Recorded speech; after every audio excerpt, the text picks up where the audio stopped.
Hi friends, ఈరోజు మనం super అయిన ఆ టీంలోనే డిఫరెంట్ అయిన కొరియన్ డ్రామాని చూడబోతున్నాం. బాగుంటుంది ఈ డ్రామా, సో మిస్ అవ్వకుండా చూడండి. ఈ డ్రామా స్టార్టింగ్లోనే క్యూట్ అయిన హస్బెండ్ వైఫ్ని చూపిస్తారు. డే టైంలో వీళ్ళిద్దరూ లవ్ బర్డ్స్, కానీ నైట్ అయితే చాలు ఈ హస్బెండ్ తన వైఫ్ని అంతలా కొట్టి టార్చర్ చేస్తాడు. ఏమంటే వీడు పెద్ద సైకో, ఒక డ్రెస్ కూడా తనకి నచ్చినట్లు వేసుకోలేదు. ఈవెన్ తను వేసుకునే ఇన్నర్స్ కూడా వాడు సెలెక్ట్ చేసి పెట్టిందే హీరోయిన్ వేసుకోవాలి.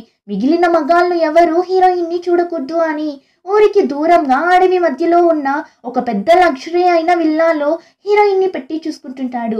ఇంట్లో ఎక్కడ చూసినా ఎటు తిరిగినా సీసీటీవీ కెమెరాస్ని సెట్ చేసి పెట్టింటాడు.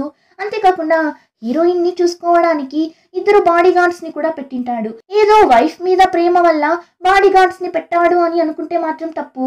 వాడు పెట్టే టార్చర్ లో ఎక్కడ వాడిని వదిలి పారిపోతుందేమో అనే బాడీ గార్డ్స్ ని పెట్టింటాడు. ఇప్పుడు హీరోయిన్ ఆ సైకో ఇద్దరు రెస్టారెంట్ కి వెళ్తారు. ఆ టైంలోనే ఈ మూవీ హీరోని చూపిస్తారు.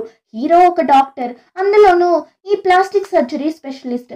కొరియాలోనే బెస్ట్ డాక్టర్ అని చెప్పి హీరోని ఇంటర్వ్యూ చేస్తుంటారు. ఆ ఇంటర్వ్యూని హీరోయిన్ కూడా చూస్తుంటుంది.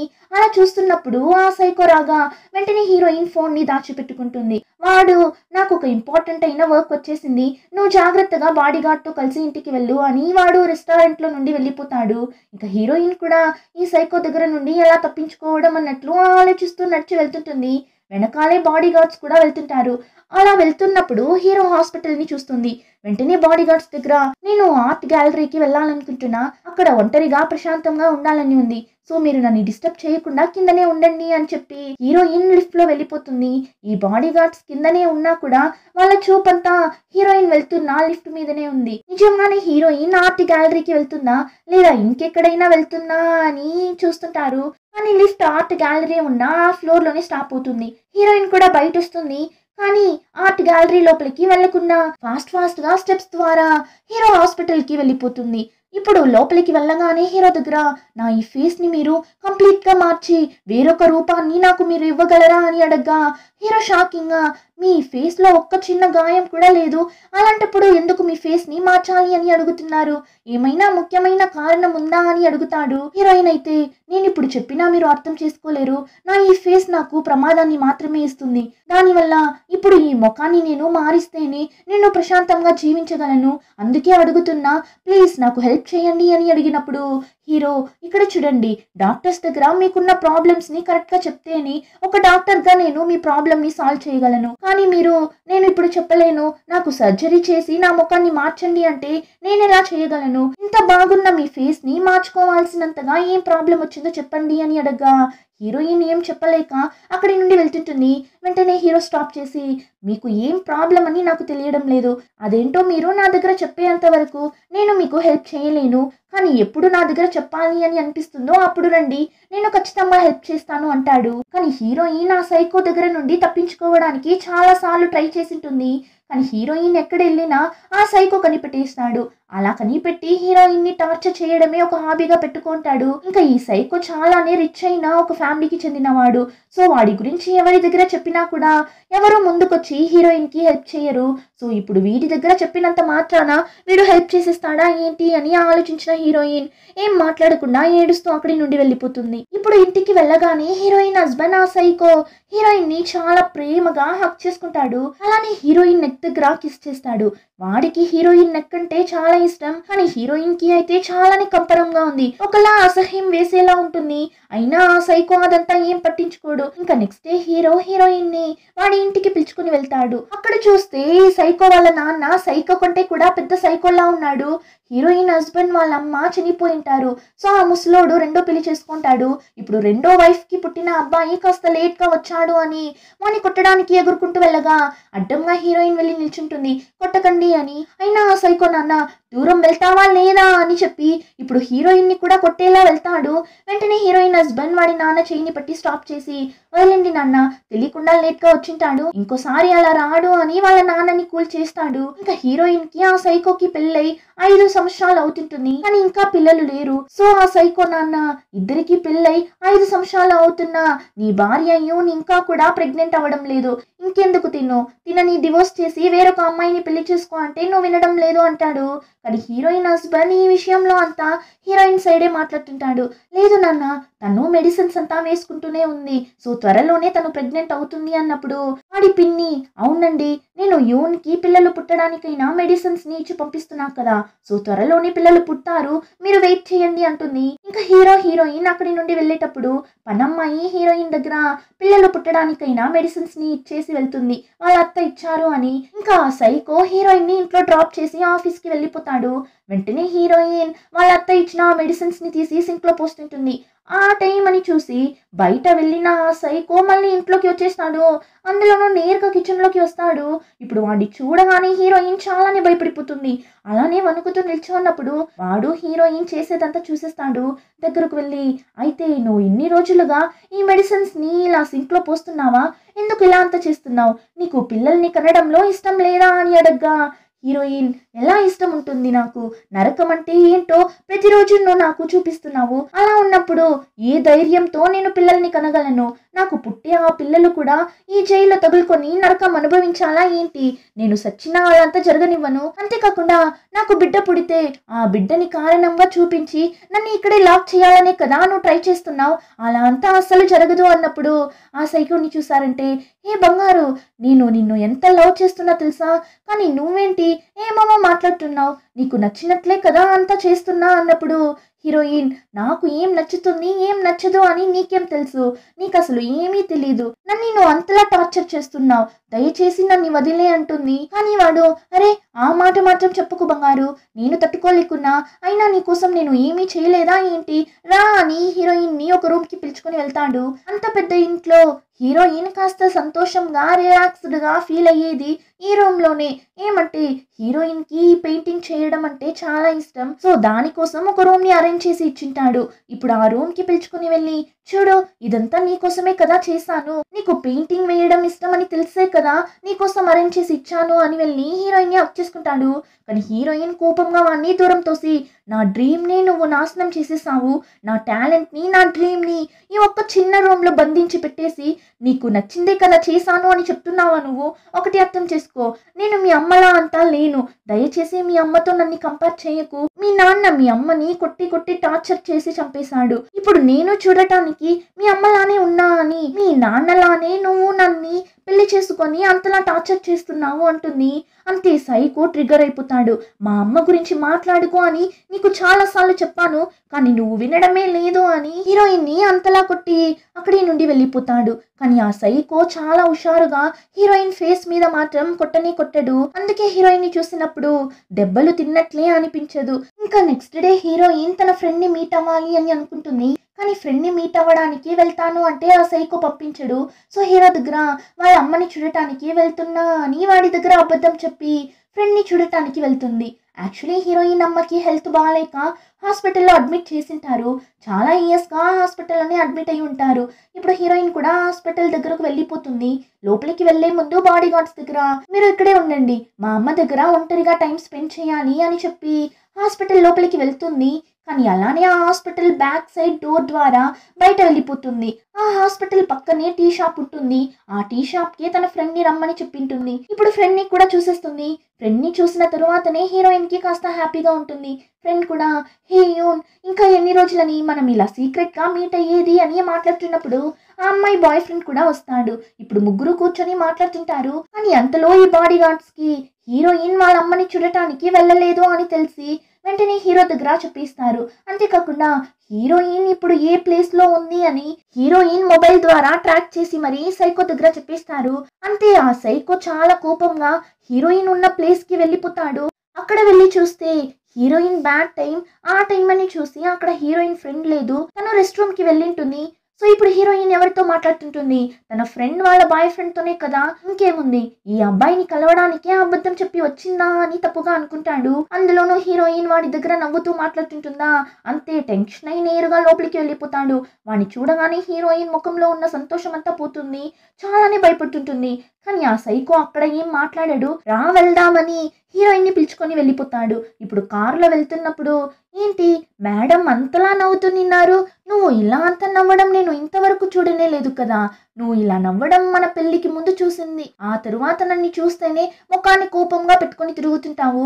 ఎక్కడ నన్ను చూసి ఒకసారి అలా నవ్వు చూద్దామంటాడు. హీరోయిన్ కి అయితే ఒక పక్క కోపంగా ఉంది, ఒక పక్క అంత భయంగా ఉంది. అలానే సైలెంట్ గా చూస్తున్నప్పుడు వాణ్ణి చూసారంటే, నువ్వు నా దగ్గర తప్ప ఇంక ఏ మగాడి దగ్గర కూడా అలా అంత నవ్వకూడదు అంటాడు. హీరోయిన్, అతను నా ఫ్రెండ్ యొక్క బాయ్ ఫ్రెండ్, అంతే తప్ప నువ్వు అనుకున్నట్లంతా ఏం లేదు అన్నప్పుడు వాడు, హో మళ్ళీ మళ్ళీ అబద్ధం చెప్తున్నావా, నువ్వు బాడీ గార్డ్స్ నువ్వు మీ అమ్మని చూడటానికి వెళ్ళలేదు అని కనిపెట్టకుండా ఉంటే నువ్వు మళ్ళీ నన్ను వదిలి వెళ్ళడానికి ట్రై చేసింటావు కదా. సరే పాపం మీ అమ్మ హాస్పిటల్లో ఉన్నారు, వెళ్ళి చూడని అని పంపిస్తే నువ్వు నా కంట్లోనే కారంని చల్లి తప్పించుకోవాలని చూస్తావా?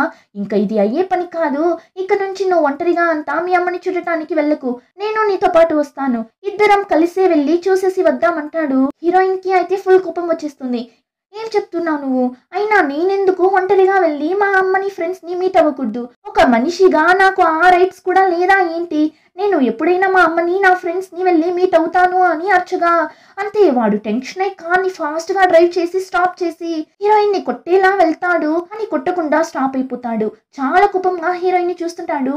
అప్పుడు హీరోయిన్, ఎందుకు ఆగిపోయావు, కొట్టు, నా ఈ ముఖం మీద కొట్టు, ఈ ముఖం అంటే నీకు అంత ఇష్టం కదా, ఈ ముఖం మీద కొట్టి నా ఈ ముఖాన్ని నాశనం చేసినా కూడా నాకు ఎలాంటి బాధ లేదు. అప్పుడైనా నేను నీ దగ్గర నుండి తప్పించుకోవడానికి నాకు ఒక అవకాశం వస్తుందేమో కదా అన్నట్లు చెప్పగా, ఇప్పుడు కొట్టడానికి ఎత్తిన చెయ్యిని అలానే హీరోయిన్ జుట్టుని సరిచేసి మనం మన ఇంటికి వెళ్దాం దా అని వాడు చాలా క్యాషువల్ గా మాట్లాడుతుంటాడు. కానీ హీరోయిన్ కి చాలా కోపంగా ఉంటుంది. ఇంకా వాడు ఏమీ జరగనట్లు హీరోయిన్ ని ఇంట్లో వదిలేసి ఆఫీస్ కి వెళ్ళిపోతాడు. హీరోయిన్ అయితే ఈ జైల్లో నుండి ఎలా తప్పించుకునేది అని అలానే చాలా టైర్డ్ గా కూర్చున్నప్పుడు ఆ సైకో దగ్గర నుండి మెసేజ్ వస్తుంది. ఈ రోజు నైట్ మనం డిన్నర్ కి వెళ్తున్నాం, నేను కార్ని పంపిస్తాను, నువ్వు వచ్చేసే అని మెసేజ్ చేస్తాడు.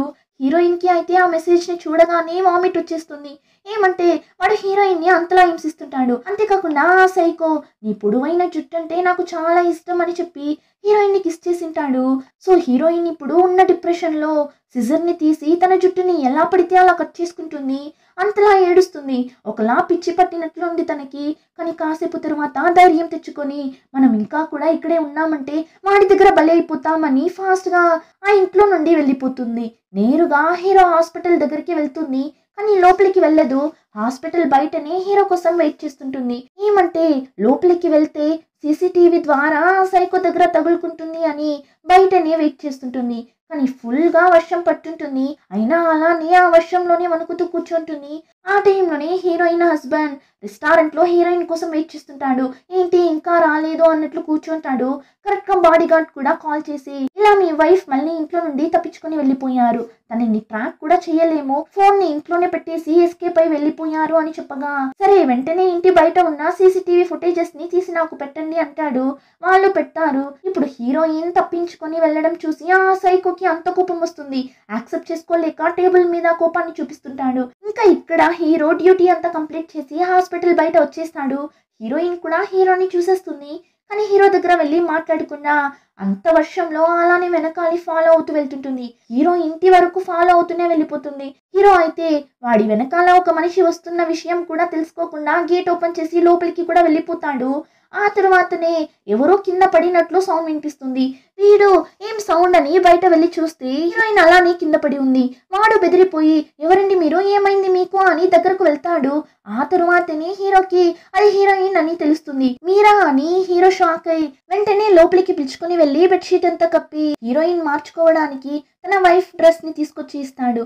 హీరోకి కూడా పెళ్ళి ఉంటుంది. కానీ హీరో వైఫ్ కి యాక్సిడెంట్ అయ్యి కోమాలో ఉంటుంది. ఇంకా హీరో, ఇది నా వైఫ్ డ్రెస్, మీకు కరెక్ట్ గా ఉంటుంది వేసుకోండి అని హీరోయిన్ పక్కన పెట్టి ఇప్పుడు హీరోయిన్ కోసం టీ వేసుకొని వస్తాడు. వచ్చి, మీరు ఇలా నా వెనకాల ఫాలో అవుతూ రావడం అంతా బాగాలేదండి, ఏమైనా ఉంటే మీరు డైరెక్ట్ గా హాస్పిటల్ కి వచ్చి చెప్పిండొచ్చు కదా అని అరుస్తుంటాడు. అంతలో హీరోయిన్ అక్కడే వాడి ముందే తన డ్రెస్ ని తీసుకుంటుంది. వాడు, ఏం చేస్తున్నారు మీరు, మీ డ్రెస్ని వేసుకోండి అని అటుపక్క తిరిగేస్తాడు. అప్పుడు హీరోయిన్ ఒకసారి తిరిగి చూడండి అని చెప్పగా హీరో కూడా చూస్తాడు. చూస్తే హీరోయిన్ ఒళ్ళంతా గాయాలు. ఆ సైకో అంతలా కొట్టిండాడు. హీరోకి అయితే ఒకలా అయిపోతుంది. హీరోయిన్ కూడా చూసారు కదా, ఈ ఫేస్ తో నేను ప్రశాంతంగా జీవించలేను, దయచేసి నా ఫేస్ ని మార్చండి, నేను బ్రతకాలి అని ఆశపడుతున్నా అని అంతలా ఏడుస్తుంది. ఆ టైంలోనే ఈ సైకోని చూసారంటే ఇంట్లో హీరోయిన్ కట్ చేసి వెళ్ళిన జుట్టుని తీసి స్మెల్ చేస్తుంటాడు. అలానే సైకోలా చేస్తుంటాడు. అయినా సైకోలా ఏంటి, నిజంగానే సైకో కదా వీడు. ఇంకా ఇక్కడ హీరోయిన్ హీరో దగ్గర తన స్టోరీ చెప్పడం స్టార్ట్ చేస్తుంది. స్టార్టింగ్ లో మంచోడిలానే అనిపించాడు. ఎంతలా అంటే నా లైఫ్ ని అతని చేతిలో పెట్టేయాలి అన్నట్లు అనుకున్నా. నేను అతన్ని first time art gallery exhibition లోనే కలిసాను. నేను వేసిన పెయింటింగ్ ని చూసి నన్ను చూడాలి అని చెప్పడంతో నేను అతన్ని చూడటానికి వెళ్ళాను. కానీ వాడు నన్ను చూడగానే చాలా ఎమోషనల్ అయ్యాడు. ఏమంటే హీరోయిన్ ని చూసినప్పుడు వాడికి వాడి అమ్మని చూసినట్లే అనిపించుంటుంది. ఇంకా హీరోయిన్ తో పరిచయం ఏర్పడిన 1 month కే రింగ్ ని ఇచ్చి ప్రపోజ్ చేస్తాడు. హీరోయిన్ కూడా ఏంటి ఇలా సడన్ గా వచ్చి పెళ్లి చేసుకోమని చెప్తున్నారు, నేను ఇప్పుడు మిమ్మల్ని పెళ్లి చేసుకోలేను, మా అమ్మకి హెల్త్ బాగాలేదు, నేనే చూసుకోవాలి అన్నప్పుడు వాణ్ణి చూసారంటే మీ అమ్మ గురించి నాకు వదిలే, నేను మీ అమ్మ కోసం ఒక డాక్టర్ని అరేంజ్ చేస్తాను, సో ఫస్ట్ మనం పెళ్లి చేసుకుందాం అని అక్కడే హీరోయిన్ కి రింగ్ ని వేసింటాడు. హీరోయిన్ కూడా అమ్మని బాగా చూసుకుంటాను అని చెప్తున్నాడు కదా అని వాడిని పెళ్లి చేసుకొని ఉంటుంది. కానీ ఆ తరువాతనే వాడి సైకోతనాన్ని హీరోయిన్ దగ్గర చూపించింటాడు. ఇప్పుడు హీరోయిన్ ఈ ముఖం వాడి అమ్మ ముఖంలానే ఉంది అని ముఖం మీద మాత్రం కొట్టాడు. ఎందుకంటే వాడికి ఈ ముఖం చాలానే ముఖ్యం. నా ఈ ముఖం వల్లనే నాకు ఇప్పుడు ఈ సిచ్యువేషన్ ఏర్పడింది. నేను వాడిని పెళ్లి చేసుకోకముందు నా లైఫ్ ఎలా అయితే సంతోషంగా ఉన్నిందో మళ్ళీ ఆ లైఫ్కి వెళ్ళాలి అని ఉంది. అది మీ వల్ల మాత్రమే అవుతుంది అన్నప్పుడు హీరో లేదు, ఇలా కంప్లీట్గా ఒకరి ఫేస్ని మార్చడం అంత ఈజీ కాదు, అది చాలానే తప్పు, మీ హస్బెండ్ మీద పోలీస్ స్టేషన్లో కంప్లైంట్ ఇవ్వండి అన్నప్పుడు హీరోయిన్ పోలీస్ స్టేషన్లో కంప్లైంటా, వాడనుకుంటే వాడి కోసం ఒక గవర్నమెంట్ని క్రియేట్ చేసుకోగలడు, అంత పవర్ఫుల్ అయిన మనిషి వాడు. వాడి పవర్ని చూసి ఒక్క పోలీస్ కూడా వాడిని ఎదిరించడానికి రారు. నేను ఆల్రెడీ వాడి మీద పోలీస్ స్టేషన్లో కంప్లైంట్ ఇచ్చాను, కానీ ఒక్కరూ వాడిని ఎదిరించలేదు. సో వాడి నుండి తప్పించుకోవడానికి నాకు 2 ఆప్షన్స్ మాత్రమే ఉంది. ఒకటి నా ప్రాణాలు వదలడం, రెండోది నా ఫేస్ని వాడు గుర్తుపట్టలేని విధంగా కంప్లీట్గా మార్చడం. కానీ నాకు ఇప్పుడే చనిపోవాలని లేదు, నాకు ప్రాణాలతో ఉండాలని ఆశగా ఉంది. నాకు మీరు మాత్రమే ఇప్పటికీ హెల్ప్ చేయగలరు, ప్లీజ్ నాకు ఈ ఒక్క హెల్ప్ మాత్రం చేయండి అని అంతలా ప్లీజ్ చేసి అడగ్గా హీరోయిన్ స్టోరీని విని హీరో కూడా చాలానే ఎమోషనల్ అయి చూస్తుంటాడు. ఆ టైం హీరోకి హాస్పిటల్లో నుండి ఎమర్జెన్సీ కేసు వచ్చింది, వెంటనే రండి అని కాల్ రాగా హీరో కూడా నేను ఇప్పుడు వెంటనే హాస్పిటల్కి వెళ్ళాలి, మీరు నేను వచ్చే వరకు జాగ్రత్తగా ఉండండి అని చెప్పి హీరో అక్కడి నుండి వెళ్ళిపోతాడు. ఇంకా హీరోయిన్ కూడా హీరోయిన్ ఇచ్చిన డ్రెస్ని వేసుకొని అక్కడే అలానే సోఫా మీద పండుకొని నిద్రపోతుంటుంది. కానీ హీరోయిన్ ఎంత సైకోని వదిలి దూరంగా వచ్చేసినా వాడు చేసిన టార్చర్ని అంత ఈజీగా మర్చిపోలేదు కదా. దానివల్ల నన్నేం చెయ్యకు అని అలానే నిద్రలో నుండి ఉలికిపడి లేచి కూర్చుంటుంది. ఆ తరువాతనే హీరోయిన్లో ఉన్నామని కాస్త రిలాక్స్గా ఫీల్ అవుతుంది. కానీ అంతలోనే హీరోయిన్కి వాళ్ళ అమ్మ గుర్తొస్తుంది. అందులోనూ ఆ సైకో హీరోయిన్ దగ్గర నువ్వు నా దగ్గర నుండి తప్పించుకొని వెళ్ళడానికి ట్రై చేసే ముందు మీ అమ్మ నా ప్రొటెక్షన్లో ఉన్నారు అన్నది మర్చిపోకో అన్నట్లు బెదిరించింటాడు. ఇప్పుడు ఆ విషయం గుర్తొచ్చి లేదు మా అమ్మకి ఏం అవ్వనివ్వను అని ఫాస్ట్గా బయటెళ్ళి హాస్పిటల్కి కాల్ చేస్తుంది. నేను యూన్ని మాట్లాడుతున్నా, మా అమ్మ ఎలా ఉన్నారు, బాగున్నారు కదా అని అడగ్గా అటుపక్క నర్స్ వచ్చి లేదు మేడం, మీ అమ్మగారు చాలానే క్రిటికల్ అయిన కండిషన్లో ఉన్నారు, నేను మీకు చాలా సార్లు కాల్ చేశాను, మీ ఫోన్ స్విచ్ ఆఫ్ అని వస్తూనే ఉండింది, ఎలానో మీరే కాల్ చేశారు, త్వరగా రండి అని చెప్పగా హీరోయిన్ కూడా నర్స్ చెప్పింది నిజమా కాదా అని అంతా ఆలోచించదు, వెంటనే హాస్పిటల్కి వెళ్ళిపోతుంది. ఆ టైంలోనే హీరో కూడా హాస్పిటల్లో నుండి ఇంటికి వచ్చేస్తాడు. కానీ హీరోయిన్ ఉండదు కదా, సో ఇల్లంతా వెతుకుతుంటాడు ఎక్కడ వెళ్ళింది తిను అని. ఇంకా ఇక్కడ హీరోయిన్ హాస్పిటల్కి కూడా వెళ్ళిపోతుంది. అమ్మ నీకేం కాలేదు కదా, బాగున్నావు కదా అని హీరోయిన్ అంత టెన్షన్గా అడుగుతున్నప్పుడు హీరోయిన్ అమ్మ చూపు ఇంకెక్కడో ఉంటుంది. హీరోయిన్ కూడా ఇప్పుడు తిరిగి చూస్తుంది. చూస్తే ఆ సైకో కూర్చుంటాడు. వాడికి అంత నవ్వు, చూసావా నిన్ను ఎలా రప్పించాను అన్నట్లు నవ్వుతుంటాడు. హీరోయిన్కి అయితే ప్రాణమే లేదు. వాళ్ళమ్మని గట్టిగా పట్టుకొని అంతలా భయపడుతూ నిల్చుంటుంది. హీరోయిన్ వల్ల అస్సలు కావడం లేదు, మళ్ళీ ఇలా వచ్చి తగులుకున్నా కదా అని కళ్ళల్లో నీళ్లు తిరుగుతుంటుంది. వాడైతే సరేరా వెళ్దామని హీరోయిన్ని అక్కడి నుండి లాక్కుని వెళ్తుంటాడు. అలానే ఎపిసోడ్ కంప్లీట్ అవుతుంది. రిమైనింగ్ స్టోరీని నెక్స్ట్ ఎపిసోడ్లో చూద్దాం. ఇంకా ఈ వీడియో నచ్చితే like, share and subscribe. Thank you.